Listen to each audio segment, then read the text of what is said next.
વલસાડની દૃષ્ટિ ભાનુશાળીએ મુંબઈ ફિલ્મ ફેસ્ટિવલમાં શિવ ગણેશ નૃત્યથી સૌ કોઈને મંત્રમુગ્ધ કર્યા.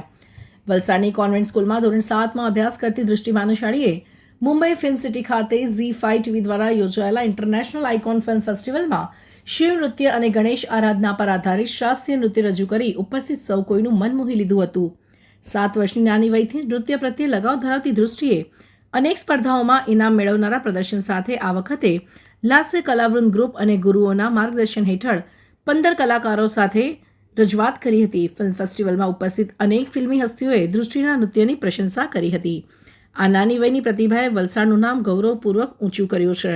વલસાડની દીકરી દ્રષ્ટિ ભાનુશાળીએ 12 વર્ષની ઉંમરમાં મુંબઈ ખાતે યોજાયેલ ઇન્ટરનેશનલ આઇકોનિક એવોર્ડ ખાતે પરફોર્મન્સ આપીને સમગ્ર પરિવાર સહિત વલસાડનું નામ પણ રોશન કર્યું છે. ત્યારે વાત કરીશું એમના કલાગુરુ ચિંતનભાઈ વશી સાથે.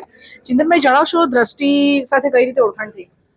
હું વલસાડ અને આખા સાઉથ ગુજરાતની અંદર દોઢિયા સ્પર્ધા જજ કરવા માટે આવું છું અને એ જજ કરતાં મારી એક દિવસ નજર પડી જ્યારે એ ગરબા ક્વીન બની હતી અને એ ઘણી બધી વખત બેસ્ટ ઓફ ધ બેસ્ટ અને ગરબા ક્વીન બની છે ત્યારે મને એનામાં એવા પોટેન્શિયલ લાગ્યા કે આ દીકરી પ્રાચીન અર્વાચીન રમી શકે છે. તો એક દિવસ એને મોંઘાભાઈ હોલ ખાતે મઢ લઈને 7 થી 8-10 કિલોનું મઢ લઈને ગરબા રમતી જોઈ ત્યારે ગયા વર્ષે એને પછી ભારત સરકાર તરફથી સાંસદ અને ધારાસભ્ય તરફથી એને સરસ કલા વારસો સાચવવા માટે પ્રોત્સાહન મળ્યું અને આ વર્ષે પછી મેં એવું વિચાર્યું કે જ્યારે ZEE ટીવી પર જઈએ છીએ અને પ્રાચીન સંસ્કૃતિની જ વાત કરે છે તો સૌથી નાની એવી વલસાડની આપણે દૃષ્ટિને કેમ લઈ નહીં જઈ શકે. તો એને પછી મેં શાસ્ત્રીય નૃત્ય હું હેમાલીબેન પાયલ અને પલક દ્વારા એને થોડી શાસ્ત્રીય નૃત્યની તાલીમ આપી, લોકનૃત્યની તાલીમ આપી અને પછી ગઈકાલે તાજેતરમાં એને બહુ જ સુંદર પ્રસ્તુતિ કરી છે. આવનાર થોડા દિવસોની અંદર તમને ZEE ટીવી ઉપર જોવા મળશે. કલાગુરુ હેમાલીબેન ટંડેલ અત્યારે આપણી સાથે છે. હેમાલીબેન, દ્રષ્ટિ તમે બી જજ તરીકે જાઓ છો ઘણી જગ્યાએ. વાતચીતમાં તમે મને કીધું આગળ કે જજ તરીકે ગઈને ઓળખાણ થઈ. હવે શું કહેશો તમે દ્રષ્ટિ માટે જ્યારે આટલા મોટા સ્ટેજ પર પરફોર્મ કરીને આવી છે? એ ખરેખર ખૂબ અભિનંદનને પાત્ર છે અને આપણે એને જ્યારે જજ એટલે ઘણી બધી કોમ્પિટિશનમાં એ ક્વીન કિંગ બની છે ગરબા દોડિયામાં, ત્યારે એનું જે એનર્જી લેવલ હોય એટલે અમે લોકો એ જોઈને અમે બહુ જ ઇમ્પ્રેસ હતા કે આપણા વલસાડનું પણ એક બાળક એવું છે કે જે ઘણી બધી કોમ્પિટિશનમાં આઉટસ્ટેન્ડિંગ પરફોર્મન્સ કરે છે. એના એક્સપ્રેશન અને એના મૂવ્સ જોઈને અમને પણ ઇન્ટરેસ્ટ પડ્યો કે એ ક્લાસિકલ પણ શીખે અને ચિંતનભાઈના સાથેના પ્રયત્નમાં એણે ગઈકાલે એટલે કે ZEE ટીવીના પ્રોગ્રામમાં ખૂબ સરસ પરફોર્મન્સ આપ્યો. હવે અમે એવું પ્લાન કરીએ છીએ કે ક્લાસિકલની પૂરેપૂરી સરસ તાલીમ લે અને કદાચ આગામી થોડા જ સમયમાં વલસાડની સૌથી નાની એજની દીકરી તરીકે એ આરંગેત્રમ રજૂ કરે એવા અમારા પ્રયત્ન રહેશે.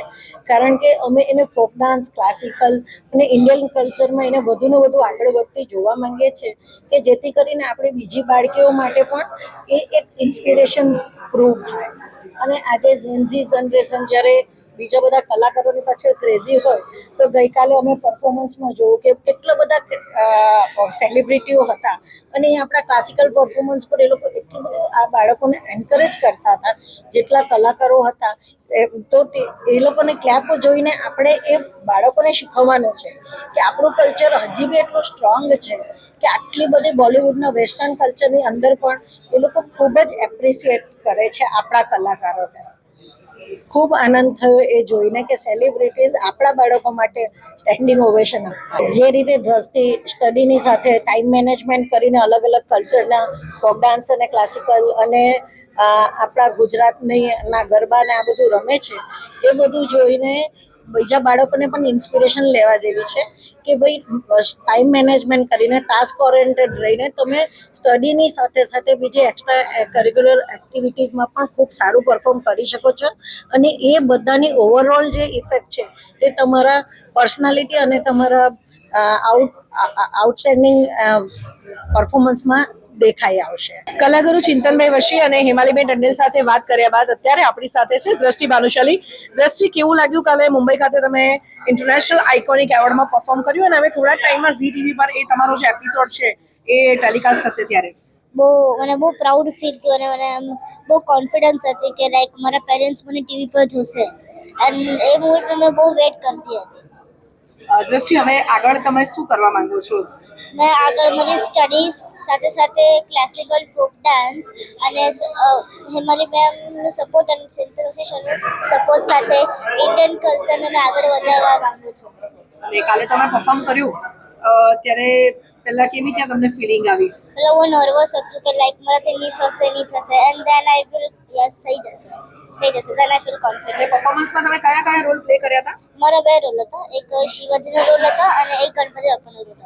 તો આ હતી દૃષ્ટિ ભાનુશાલી અને એમની સાથે એમના બંને કલાગુરુ. અને એક વાત ખાસ જાણવા મળી કે આટલી નાની ઉંમરમાં અહીંયા સુધી પહોંચી છે ત્યારે ભણવાનું પણ ખૂબ જ મહત્વ છે. તો દૃષ્ટિ ભણવાની સાથે ટાઈમ મેનેજમેન્ટ જે રીતે કરતી હતી, અહીંયાથી સુરત સુધી ટ્રેનિંગ લેવા જતી હતી ચિંતન સર પાસે.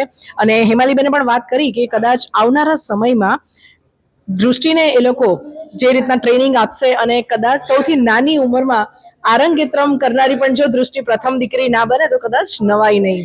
દિશા દેસાઈ, દિશા ન્યૂઝ, વલસાડ.